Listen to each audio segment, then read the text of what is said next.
శ్రీరామాయణంలో అద్భుతమైనటువంటి పాత్ర పోషించినటువంటి మహానుభావుడు హనుమ.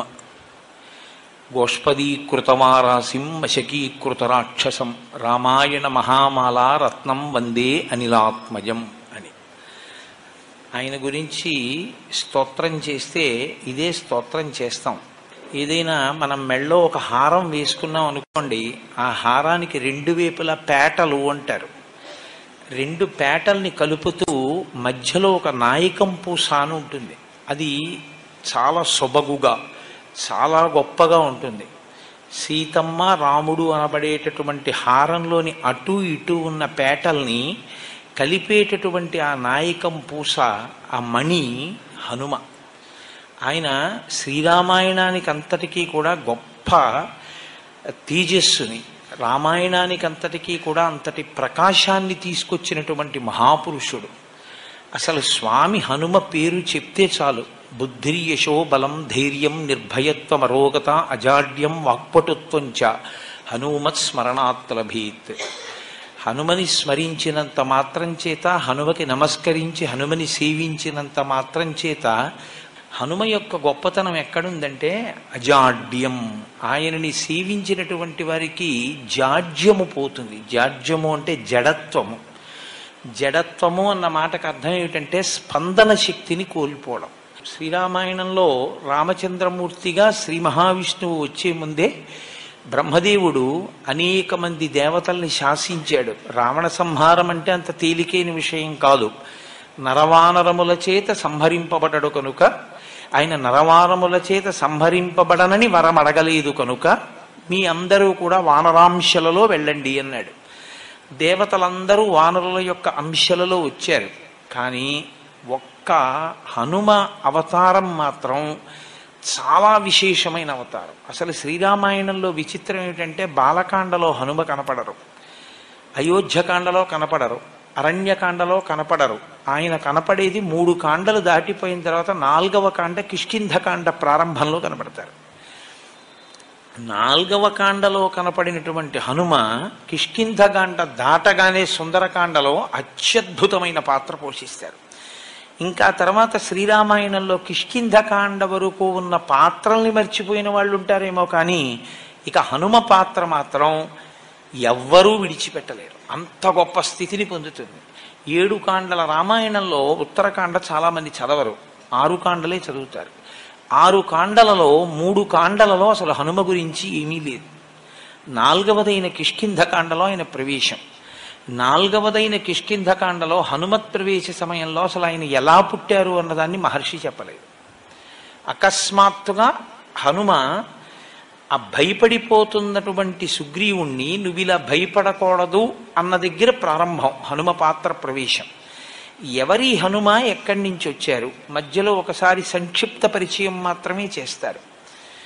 కానీ అసలు హనుమ యొక్క అవతార విశేషాన్నంతటినీ కూడా శ్రీరామాయణం ఉత్తరకాండలో చెప్పారు. అందులో అంజనాదేవి వాయుదేవుణ్ణి తన గర్భమునందు ధరించింది, అనగా వాయువు యొక్క తేజస్సుని ధరించి ఆమె గర్భవతి అయింది. కారణజన్ముడైనటువంటి ఒక మహాపురుషుడు జన్మించాలి. ఆమె పర్వత గుహలో ఉంది ఆ సమయంలో, అరణ్యంలో. ఆమెకి శాలిశూక నిభాభాసం ప్రసూతేమం తదాంగన ఫలాన్యాహర్తుకామావై నిష్క్రాంత గహనే వనే అన్నారు మహర్షి. ఆమె శాలిశూక నిభాభాసం, హనుమ యొక్క రంగు గురించి లోకంలో రకరకాల అపోహలు. ఆయనకి తీసుకెళ్లి నీలం రంగు వేసేస్తూ ఉంటారు. అసలు ఆయన రంగు అది కాదు. ఆయన పచ్చగా బంగారం ఎలా ఉంటుందో అలా ఉంటారు. వేష్టితార్జున వస్త్రంతం విద్యుత్ సంఘాత పింగళం అంటారు సుందరకాండలో మహర్షి.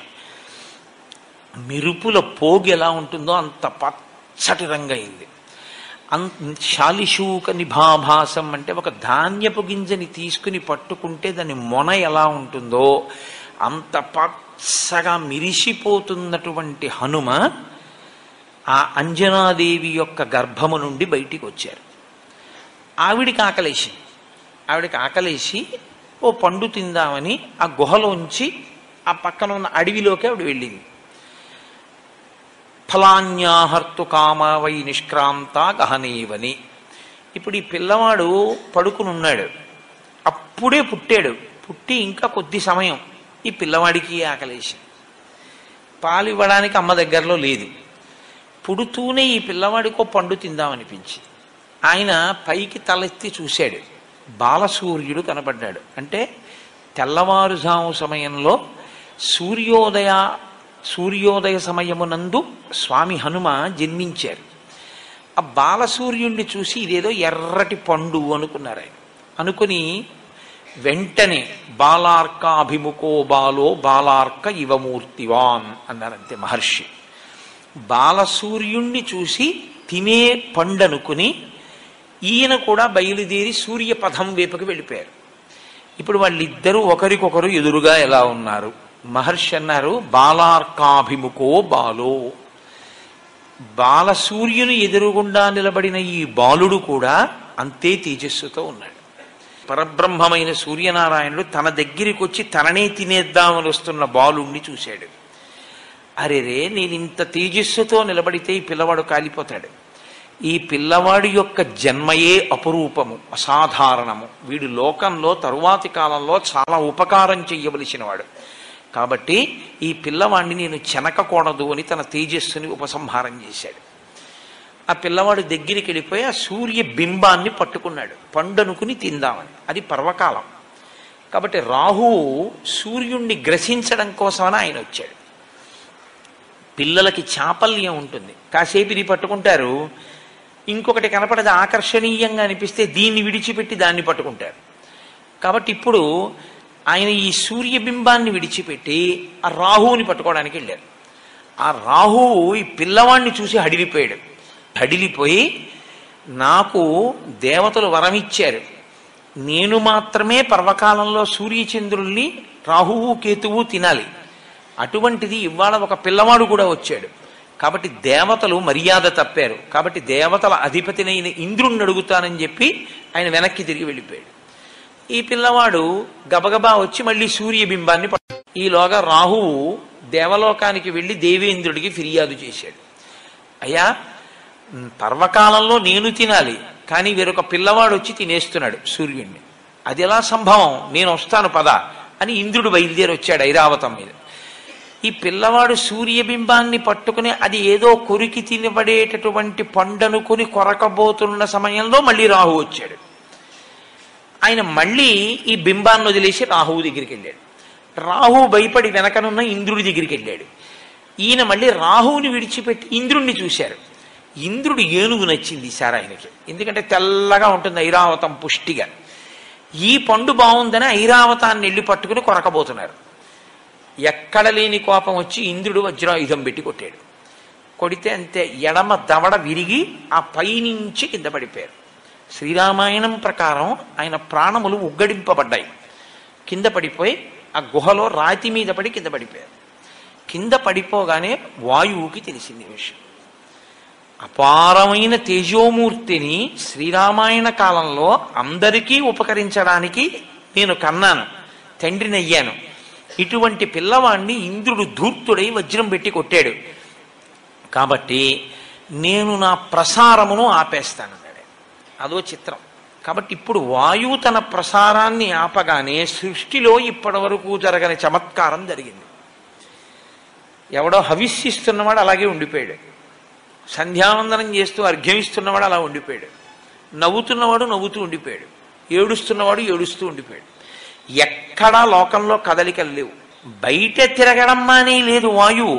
హనుమ మీద ఇంద్రుడు వజ్రం ప్రయోగిస్తే శరీరముల లోపల తిరగడం కూడా మానేశాడు ఆయన. ఇప్పుడు అలా ఉండిపోతే దేవతలు బాధపడ్డారు. మనుష్యులు పక్షులు మృగములు అలా అయిపోతే దేవతలకి ఎందుకంటే బాధ? మనం హవిస్సిస్తే తప్ప దేవతలకు అన్నం దొరకదు. మనం ఇచ్చిన హవిస్సే వాళ్ళు తింటారు, తిని తృప్తి పొంది వాళ్ళు వర్షం కురిపిస్తారు. కాబట్టి ఇప్పుడు దేవతలకు హవిస్సు లేదు. కాబట్టి మనుష్యలోకం పక్షాన దేవతలందరూ బ్రహ్మగారి దగ్గరికి వెళ్ళారు. వెళ్ళి, అయ్యా, వాయువు తన యొక్క ప్రసారమును నిలిపివేశాడు, లోకమంతా కాష్టభూతమైంది. ఒక్కసారి మీ సృష్టి వంక చూడండి, ఏది కదలటల్లా. చెట్టు, చిగురుటాకు, పక్షి, జంతువు, నీరు, చాప అన్నీ అలా అయిపోయాయి. ఎలా అంటే బ్రహ్మగారు అన్నారు, వాయు ప్రాణ సుఖం వాయు, వాయు సర్వమిదం జగత్, వాయునా సంపరిత్యక్తం న సుఖం విందతే జగత్.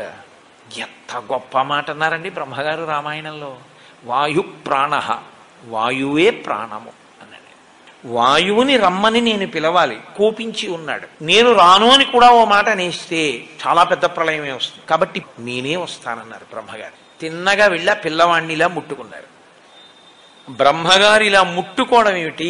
అది సృష్టి శక్తి. బ్రహ్మగారంటే ఆయన ముట్టుకుంటే సృష్టి జరుగుతుంది. కాబట్టి ఆ పిల్లవాడిని ఇలా ముట్టుకోగానే ఆ పిల్లవాడు మళ్ళీ లేచాడు. లేవగానే ఇంద్రుడి వంక చూసి ఆయన అన్నారు, నేను ఇవాళ ఈ పిల్లవాడి వలన దేవతలకు లోకములకు పెద్ద ఉపకారం ఒకటి జరగవలసి ఉంది, అందుకుని మళ్ళీ బ్రతికించాను. మీ అందరూ కూడా ఈ పిల్లవానికి వరములు ఇవ్వండి అన్నాడు. అంటే ఇంద్రుడు అన్నాడు, ఈ పిల్లవాడిని పడగొట్టింది నేనే. నేను వేసిన వజ్రాయుధానికి ఇతని ఎడమ దవడ సొట్టపడింది కాబట్టి, సొట్టబడిన హనువులు కలిగిన వాడు కాబట్టి ఈ పిల్లవాణ్ణి నేను వజ్రాయుధంతో కొట్టానన్న దానికి గుర్తుగా హనుమా అని పిలవబడతాడు. 2, నేనిచ్చే వరం ఏమిటంటే ఈ పిల్లవాణ్ణి నా వజ్రాయుధము ఇక చెనకలేదు. సూర్యభగవానుడు అన్నాడు, నాలో ఉన్న తేజస్సులో 100వ వంతు ఈ పిల్లవాడికి ఇచ్చేస్తున్నాను. వీడికి శాస్త్రం చదువుకునే యోగ్యత కలిగిన నాడు సమస్త శాస్త్రములు నేను బోధ చేస్తాను. వరుణుడు అన్నాడు, ఈ పిల్లవాడికి అలసట, దగ్గుత్తిక ఇలాంటివి కలగవు. వరుణపాశముల చేత ఈ పిల్లవాడు ఎప్పుడూ మృత్యువుని పొందడు. యమధర్మరాజు గారు అన్నారు, నా శక్తి 2 రకములుగా ఉంటుంది, 1 రోగము, 2 మృత్యువు. ఈ 2 లోకంలో ప్రవేశపెడతాను నేను.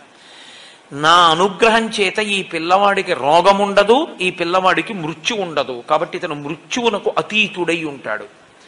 చతుర్ముఖ బ్రహ్మగారు అన్నారు, ఈ పిల్లవాడు బ్రహ్మదండమునకు కూడా లొంగడు. ఎవరికొచ్చే ఈ శక్తులన్నీ? ఇంకా 1 గుక్కెడు పాలు, అమ్మ పాలు కూడా తాగని పిల్లవాడికి బహుశః పౌరాణిక వాంగ్మయంలో ఎవరికీ కలగనంత రీతిలో హనుమకొచ్చాయి. ఇవన్నీ పుట్టిన గంటలో ఇన్ని దేవతల శక్తులు ఆయనకు వచ్చేసాయి. ఇంతమంది మిగిలిన దేవతలు అందరూ వచ్చారు. అందరూ తమ తమ శక్తుల్ని ధారపోయడంలో చిత్రం ఏమిటంటే, అమ్మవారు ఆవిర్భవిస్తుంటుంది దేవీ భాగవతంలో. అప్పుడు తమ శక్తిలో కొంత ధారపోస్తారు. ఇక్కడ వాళ్ళు ఏం చేశారంటే, మా ఆయుధముల వలన ఈ పిల్లవాడు చెనకబడడు. కాబట్టి ఇప్పుడు హనుమని బంధించగలిగినది, కొట్టగలిగినది, చంపగలిగినది, అలసటకి గురి చెయ్యగలిగినది, కాల్చగలిగినది, తడపగలిగినది ఏది ఎవరికి శక్తి లేదు. అటువంటి ఒక మహాభూతము తయారైంది, ఆయనే హనుమ. 1 గంటలో ఇన్ని శక్తుల్ని పిల్లవాడికి ఇచ్చేశారు. ఆయన పసిపిల్లాడు. ఇన్ని శక్తుల్నిచ్చారు కానీ బాల్య చాపల్యమును తీయలేదు. ఈయన అంజనాదేవితో కలిసి వెళ్ళి మున్యాశ్రమములకు వెళ్ళి ఆ చెట్లన్నీ విరగొట్టేసేవారు, ఆ పాకలన్నీ పీకేసేవారు, ఆ బట్టలన్నీ చింపేసేవారు. విపరీతమైన బలం. అది ఎలా వినియోగించుకోవాలో తెలియగలిగినటువంటి పరిణితిని పొందినటువంటి వయస్సు కాదు. చాపల్యము చేత ఈ బలమంతా కూడా అందరినీ ఇబ్బంది పెట్టేదిగా తయారయ్యింది. అప్పుడు ఋషులందరూ అన్నారు, ఈ పిల్లవాని బలము ఈ పిల్లవాడు మరిచిపోవుగాక. మరి ఎప్పుడు గుర్తొస్తుంది ఈ పిల్లాడికి అని అడిగారు. యదా తే స్మార్యతే కీర్తి తదా తే వర్ధతే బలం. ఈ పిల్లవాని యొక్క బలాన్ని మళ్ళీ జ్ఞాపకం చెయ్యడం కోసమని ఏ మహాపురుషుడు ఏ కాలమునందు స్తోత్రం చేస్తాడో ఆ కాలమునందు జ్ఞాపకానికి వస్తుంది. అంటే ఇప్పటికీ హనుమ మరిచిపోయి ఉన్నారా తన బలాన్ని? మరిచిపోయి ఉంటే 100 యోజనములు ఎలా దాటారండి? హనుమ ఎప్పుడూ బలవంతులే. ఆయన శాపం ఎప్పుడు తీరిపోయిందో తెలుసా అండి? కిష్కింధకాండ చివరిలో తీరిపోయాయి. కిష్కింధకాండ చిట్ట చివరిలోకి వెళ్ళినప్పుడు ఆ 100 యోజనముల సముద్రాన్ని దాటి వెళ్ళాలి. దొరికేసిందిగా, విషయం తెలిసిపోయింది. 100 యోజనములు దాటి వెళ్ళిపోతే అవతల ఉన్న కాంచన లంకలో శిశుపా వృక్షం కింద సీతమ్మ తల్లి ఉందని ఎలా తెలుసు? అంటే దూరదృష్టి కలిగినటువంటి వాడు సంపాతి ఎంత దూరమైనా చూసి చెప్పగలడు. ఇదిగో ఇక్కడి నుంచి నాకు చూస్తే 100 యోజనముల అవతల కాంచనలంకలో ఉన్నటువంటి శీశుపావృక్షం కింద కూర్చున్న సీతమ్మ తల్లి నాకు కనపడుతోంది, అక్కడుంది సీతమ్మ అని చెప్పాడు. కాబట్టి ఇప్పుడు 100 యోజనములు దాటి వెళ్ళాలి. ఎవరు వెడతారు? మైందుడున్నాడు, దివిదుడున్నాడు, జాంబవంతుడున్నాడు, అంగదుడున్నాడు, సుషేణుడున్నాడు, తారుడున్నాడు. వీళ్ళందరూ లేచి ఒకడు 30, ఒకడు 40, ఒకడు 50, ఒకడు 60, ఒకడు 70, ఒకడు 90. ఎవడు ఎంత చెప్పినా 100 వెళ్ళి 100 తిరిగి రాలేని వాడు సముద్రంలోనే పడిపోతాడు. ఒక్క అంగదుడు అన్నాడు, నేను 100 యోజనములు దాటి లంకాపట్టణ ప్రవేశము చేయగలను, కానీ తిరిగి నేను వెనక్కి రాగలనా అన్న విషయంలో నాకు స్థిరమైనటువంటి అభిప్రాయం లేదు, రాగలనో రాలేను అన్నాడు. జాంబవంతుడు అన్నాడు, నువ్వు ప్రభువి, నిన్ను పంపించడం ఏమిటి అని అప్పుడు స్తోత్రం చేశాడు హనుమని. హనుమా, నీ శక్తి నీకు తెలియదు, నువ్వు నీ శక్తిని పుంజుకో, నీ బలాన్ని నువ్వు మరిచిపోయావు, నీకింత శక్తి ఉంది, నువ్వు వాయుదేవుని కుమారుడవు అని స్తోత్రం చేశాడు. ఆయన్ని స్తోత్రం చేసి గుర్తు చెయ్యగానే శాప విమోచనం అయిపోయింది, ఆయనకి బలం వచ్చేసింది. హనుమ ఉత్తరక్షణ ప్రతిజ్ఞ చేశారు, నేను ఇక్కడ నుంచి బయలుదేరితే, నేను నిలబడినప్పుడు, నేను ఇక్కడి నుంచి ఎగిరినప్పుడు నా పాదముల యొక్క శక్తిని భూమి తట్టుకోలేక పాతాళములోకి కుంగిపోతుంది. కాబట్టి నేను మహేంద్రగిరి పర్వత శిఖరముల మీద నిలబడి అక్కడి నుంచి బయలుదేరుతాను. నా శక్తి ఏమిటో నాకు అర్థమైంది.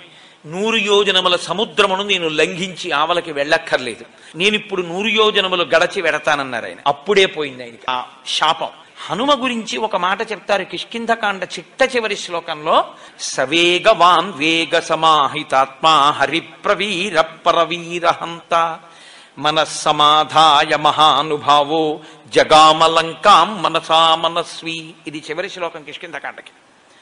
మహర్షి అన్నారు, శరీరంతో వెళ్ళాలి సముద్రం దాటి, మనసుతో వెళ్ళిపోయారు హనుమన్నారు. అది ఆయన మనోజవం, ఆయనకేం భయం లేదు. హనుమ అంటే హనుమే. అందుకే రామాయణంలో మీరు జాగ్రత్తగా పరిశీలిస్తే హనుమ ఎక్కడ ఉంటారో అక్కడ ప్రాణములు నిలబడతాయి. మీరు చూడండి, ఆయన మొట్టమొదట కిష్కింధకాండలో కనపడ్డప్పుడు సుగ్రీవుడు హడిలిపోయి పారిపోతున్నాడు. ఆపారు ఆయన. ఎందుకు అలా పారిపోతున్నావు అని అడిగారు. లఘుచిత్తతమాత్మానం నస్థాపయసి యోమతః అన్నారు ఆప్ చేసి. ఇంత తేలికైన మనస్సున్నవాడివి, ఇంత పిరికివాడివి, నువ్వు వానరాజ్యానికి రాజవుతావా నువ్వు? అహో శాఖా మృగత్వంతే అన్నారు. అది మంత్రి అంటే. ఎప్పుడు ఎలా మాట్లాడాలో అలా మాట్లాడారు. కొమ్మల మీద తిరిగే కోతి ఏమిట్రా ఈ పరుగో అని అడిగారు. ప్రభువు అని దయ చూపించలేదు. ఏమిటా పరిగెత్తడం ఏమిటి? ఎందుకు పరిగెడుతున్నావు ఋష్యమూకం మీద? వాలి రాడుగా ఇక్కడికే, దేనికి నీకు భయం? 2 నరులు వస్తున్నారు, చూడు ఎలా ఉన్నారు. రామలక్ష్మణులు వెళ్ళిపోతున్నారు అక్కడ పంపా తీరంలో.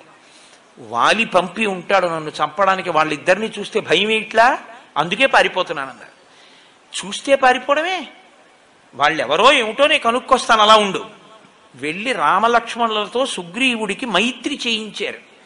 రామలక్ష్మణులకు సుగ్రీవుడికి మైత్రి జరిగింది కాబట్టి సుగ్రీవుడికి రాజ్యం వచ్చింది. సుగ్రీవుడి భార్య రుమ సుగ్రీవుడికి దక్కింది. అసలు యుద్ధకాండలో ఆయన చేసినటువంటిది ఒక అత్యద్భుతాన్ని చేశారు ఆయన. అది అనన్య సామాన్యం. ఎందుచేత అంటే ఒకరోజు యుద్ధకాండలో ఇంద్రజిత్ యుద్ధం చేశాడు. యుద్ధం చేసినప్పుడు వానర సైన్యంలో ఎవ్వరూ లేచి నిలబడడానికి వీలు లేకుండా రామచంద్రమూర్తి అంతటి వాడు నిలబడిన తీరుని వాల్మీకి మహర్షి వర్ణించారు. వడగళ్ల వానలో నిలబడిన వాడిలా ఉన్నాడు రాముడు అన్నారు. ఒక వానరుణ్ణి కాదు, కొన్ని కోట్ల మంది వానరుల్ని, 84 కోట్ల మంది వానరుల్ని అని నాకు జ్ఞాపకం. ఆకాశంలో మేఘాల చాట్న ఉండి ఎప్పుడు బాణం తీశాడో, ఎప్పుడు బాణం వేశాడో తెలియకుండా అందరి శరీరంలోనూ బాణాల ములుకులు విరిగిపోయాయి. కొన్ని లక్షల మంది చనిపోయారు. కొన్ని లక్షల మందికి కాళ్ళో చేతిలో విరిగిపోయాయి. రామలక్ష్మణులు కూడా పడిపోయారు నేల మీద. ఆ పడిపోయిన రోజున బ్రహ్మాస్త్రానికి కట్టుబడడు కాబట్టి ఇంద్రజిత్ బ్రహ్మాస్త్రం వేసి వెళ్ళిపోతే హనుమ ఒక్కరే బ్రహ్మాస్త్రమునకు కట్టుబడరు కాబట్టి ఆయన లేచారు. గౌరవం ఇచ్చి బ్రహ్మాస్త్రానికి కాసేపు కట్టుబడి లేచారు. విభీషణుడికి తెలుసు కాబట్టి తట్టుకున్నాడు. ఇక మిగిలినటువంటి వీళ్ళిద్దరూ 2 కాగడాలు పట్టుకుని అసలు బతికున్నారా ముఖ్యమైన వీరులు చూద్దామని వెడుతున్నారు. పెద్దవాడు అని జాంబవంతుడి దగ్గరికి వెళ్ళారు. కనురెప్ప పైకెత్తడానికి లేదు జాంబవంతుడికి, అలా కొట్టేశాడు ఇంద్రజిత్తు. పడిపోయి ఉన్నాడు ఆయన పెద్దవాడు. కాగడాలు పట్టుకుని వెళ్ళి విభీషణుడు అన్నాడు, తాతా కుశలమా అని అడిగాడు. అంటే జాంబవంతుడు అన్నాడు, హనుమ కుశలమా అని అడిగాడు. అడిగితే విభీషణుడు అన్నాడు, తాత రామలక్ష్మణులు కుశలమా అని అడగవలసింది, నువ్వు అలా అడగలేదు. నువ్వు అలా అడగకుండా హనుమ కుశలమా అని అడుగుతున్నావు, పొరపాటు పడ్డావా అన్నారు. అంటే జాంబవంతుడు అన్నాడు, నేను పొరపాటు పడి అడగలేదు, పూర్తి స్వస్థతతో ఈ మాట చెప్తున్నాను నేను. ఎందుకో తెలుసా? ఆ హనుమ ప్రాణాలతో కాని ఉన్నారా, మనందరం ఉన్నట్లే. హనుమజ్జుజ్జిత ప్రాణే జీవంతోపి వయం హతాహ. ఆ హనుమ కాని మరణించారా, మనందరం బతికున్నా చచ్చిపోయినట్టు. ఒకవేళ మనందరం చచ్చిపోయిన హనుమ ఒక్కరు బతికుంటే మనందరం బతికినట్టే, బతికించేస్తారాయన. అందుకు అడిగాను, ఉన్నాడా క్షేమంగా? ఇంకొకడైతే ఈ కితాబు విన్నందుకు, చూశావా నా సంగతి అంటాడు విభీషణుణ్ణి. హనుమ వంగి జాంబవంతుడి పాదములు పట్టుకుని, తాత హనుమ నీకు నమస్కరించుచున్నాడు అన్నారు. అంటే ఆయన అన్నారు, నాయన వేళ లేదు, ఈ రాత్రి లోపల బతకాలి సైన్యం. ఉత్తర క్షణంలో ఎక్కడున్నారు వాళ్ళు? దక్షిణ సముద్రానికి ఆవల కాంచనలంకలో ఉన్నారు. ఈ రాత్రికి రాత్రే నువ్వు ఇక్కడి నుంచి ఎగిరిపోయి ఉత్తర దిక్కున కైలాసము వృషభము అన్న 2 పర్వతముల మధ్యలోకి వెళ్ళాలి.